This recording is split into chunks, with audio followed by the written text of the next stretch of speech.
एक महत्त्वाची बातमी आहे। काँग्रेसचे ज्येष्ठ नेते प्रदेश उपाध्यक्ष तथा माजी जिल्हाध्यक्ष हिदायत पटेल यांच्यावर काल दुपारी धारदार शस्त्राने प्राणघातक हल्ला करण्यात आला। या हल्ल्यामध्ये पटेल गंभीर जखमी झाले होते। त्यांच्यावर अकोट इथल्या खासगी रुग्णालयात उपचार सुरू होते, पण आज उपचारादरम्यान त्यांचा मृत्यू झाल्याचं कळतंय। त्यांच्या मृत्यूमुळे राजकीय वर्तुळात शोककळा पसरली आहे। या प्रकरणात रात्री उशिरा एका आरोपीला अटक करण्यात आलेली आहे। उबेद खान कालू खान उर्फ रझी खान या आरोपीला अकोल्यातील पणज इथून अटक करण्यात आली आहे।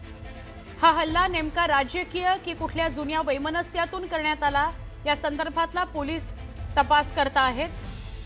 हिदायत पटेल यांची हत्या झालेली आहे। अकोल्यामध्ये काँग्रेसचे ते नेते होते। त्यांच्यावर काल धारदार शस्त्राने हल्ला झाला। त्यांना रुग्णालयात दाखल करण्यात आलं, पण आज त्यांची प्राणज्योत मालवली।